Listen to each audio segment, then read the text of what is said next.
The effects of this is something you have to live long after the ride. Two teens awarded over $500,000 after getting stuck upside down at Oaks Park, while one of the victim's fathers says his daughter is still coping with the trauma. Plus, a humpback whale tangled in fishing line off the Washington coast. The rescue caught on camera. And move-in day underway at the University of Portland. We take you up north as the class of 2030 settles in.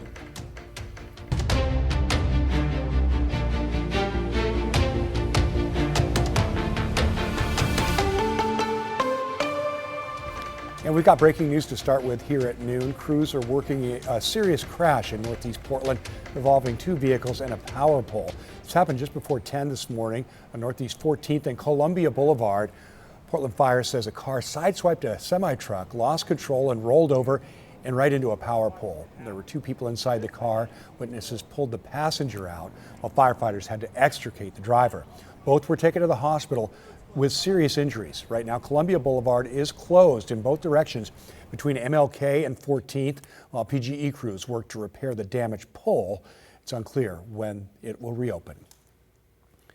And good afternoon. Thanks for joining us. I'm Tim Gordon. Well, right now, crews are working to figure out what sparked a massive house fire in northwest Portland. It started on Northwest 97th Avenue near Merlia Drive. That was around 3 o'clock this morning. Officers first responded after a neighbor woke up and thought he saw the roof of the house on fire. When crews arrived, they found the entire front of the building engulfed in flames, with fire going through the roof. Luckily, no one was inside that home at the time of the fire. All right, taking a live look from our Wells Fargo sky cam this afternoon. It's setting up to be a rather hot day across the metro. Let's kick things over to Corey Johnson, who's tracking 90-degree temperatures this afternoon. Corey. That's exactly right, Tim. Good afternoon. Hot is definitely the word to use. I want to kick things off with our Chehalem tasting room camera out in Sherwood. Gorgeous view of wine country, sitting at 83 degrees already. So we are rapidly warming up as we kick off the afternoon. Showing you the temperatures right now. Many of us still situated in the upper 70s, 79 in Beaverton. Looks like 76 in Vancouver, 76 as well in Gresham. Taking a look at Futurecast, we had morning clouds, but the good news is they have completely burned off. We're all looking at sunshine really from the coast and inland. Notice as I fast forward Futurecast, not much changes, so it's set to be a sunny day overall until the evening hours. Taking a look hour by hour, we are going to bump into the upper 80s by 4, hopefully hitting 90 by 5 this afternoon as we get into dinner time. Looking at another live look from the Vancouver waterfront, the Interstate Bridge off in the distance, a really great view. Here's a sneak peek of your 7-day forecast. 90 today, but then we dip again back into the mid to low 80s, then the 70s over the weekend. That's because we have rain on the way. I'll break all that down coming up in your 7-day forecast. Okay, we'll see you then, Corey. Thanks. Well, there's new surveillance video from the Nippon Dynawave paper mill that is shedding some light on the chemical tank failure there. A warning, you may find the video disturbing, especially because the failure of that tank led to the deaths of 11 workers. At the top middle of the screen, the video shows when the white liquor tank collapsed. There it goes. That was the morning of May 26th. A security camera across a parking lot shows the moment it failed, and there's a cloud of steam that formed. The immediate aftermath is mostly blocked by the vehicles and walls at the Longview plant. But over the next 9 minutes, white liquor continues to spread across the entire parking lot. The video shows it reaching areas closer to the security camera, spilling into a nearby ditch as well. The tank failure under investigation, and the paper mill remains mostly shut down.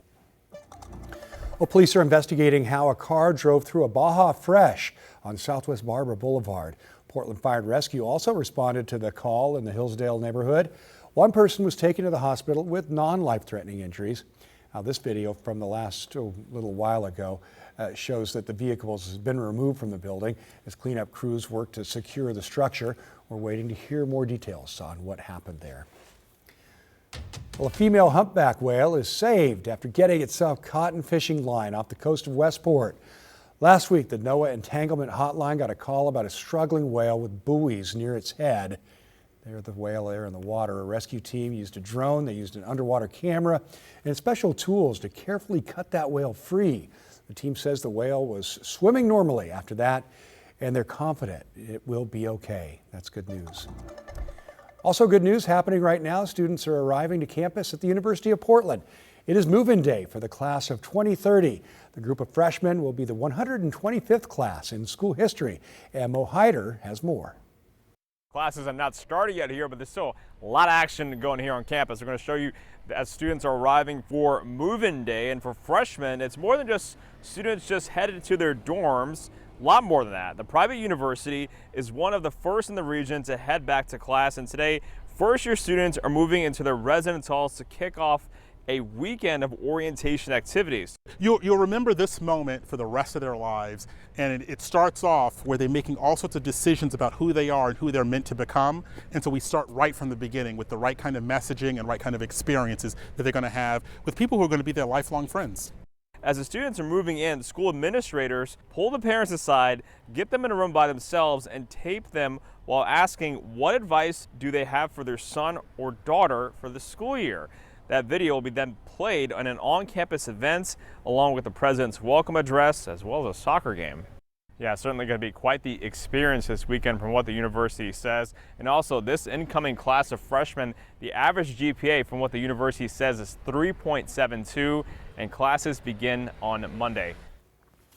Thanks to Mo Hyder for that. Well, here's a look at some national headlines this afternoon. The American economy hit with a painful headline. Total federal debt in the U.S. is now topping $40 trillion for the first time. That number more than doubling over the past decade, with President Biden and President Trump in his first term, each adding about $8 trillion in new debt. Much of that borrowing was for the pandemic response. Now, the White House is saying in a statement it's focused on slashing waste while accelerating economic growth. Newly released notes from the Federal Reserve's July meeting show support for a rate hike could be growing. Many participants saying the move would likely be necessary if inflation did not come down. Minutes from the meeting show Fed members are monitoring the inflationary effects of the Iran war and President Donald Trump's tariffs. The Fed's goal is to slow inflation to around 2% while protecting the labor market. Walmart says some of its almost $3 billion worth of tariff refunds will go toward price cuts. The refund stems from a February Supreme Court ruling declaring most of President Trump's tariffs illegal. Target also got nearly $1 billion in refunds. In all, the government is working to refund roughly $168 billion to about 330,000 retailers.